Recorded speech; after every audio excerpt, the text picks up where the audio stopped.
All right, let's dive in.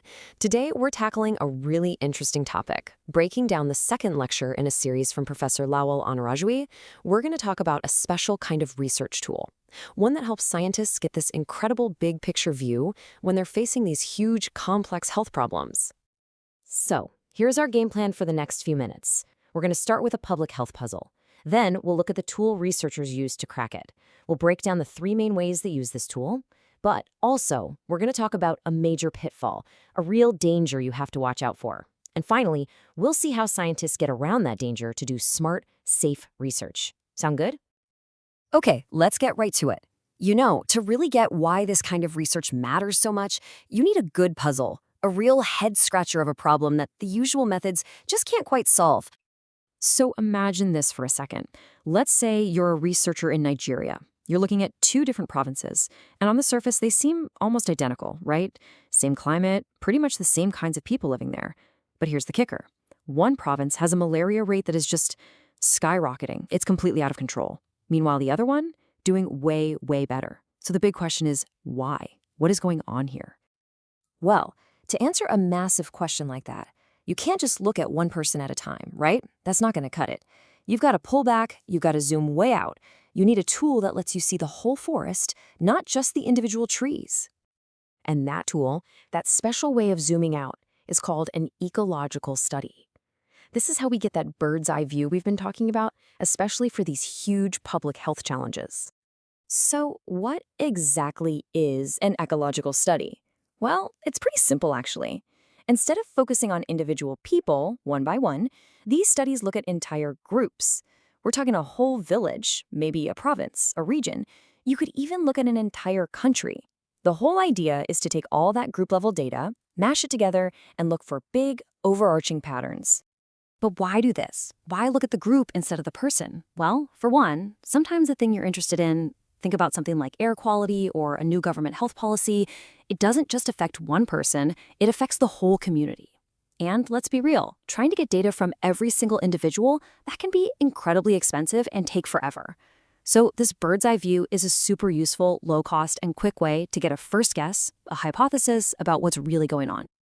Now, it's not like there's only one way to take this bird's eye view. Nope.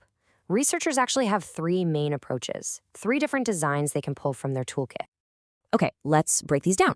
First up, you've got your geographical study. This is exactly like our Nigeria example. You're comparing two or more different places at the exact same point in time.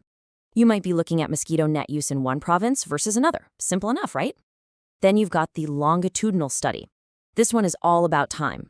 You stick with one population, say a district in Kenya, and you follow it for years, maybe a decade. You're watching to see if malaria rates go down as, for instance, more money is put into clean water. And finally, there's the mixed or migration study. This is a clever one. It looks at people who've moved from one country to another to help figure out what's caused by genetics versus what's caused by the environment. Super interesting stuff. Okay, so this approach sounds pretty powerful, right? And it is. But, and this is a huge but, it comes with a big, flashing warning sign. There is a classic, fundamental trap here that can trip up even the best researchers if they're not careful. Think about it. When you're looking at data for a whole country, you're almost always looking at averages. But averages can be tricky. What happens when that nice, clean average number completely hides what's really happening on the ground? This, my friends, is called the ecological fallacy. Remember that name. It's the huge mistake of thinking that whatever is true for the group must be true for every single person inside that group. And as you're about to see, making that assumption can be more than just wrong. It can be downright dangerous. Let's make this crystal clear with an example. So, imagine a health district in Ghana puts out a report, and the headline number is fantastic, and 90% child vaccination rate. Wow. You look at that and think, job well done. That's a huge success, right?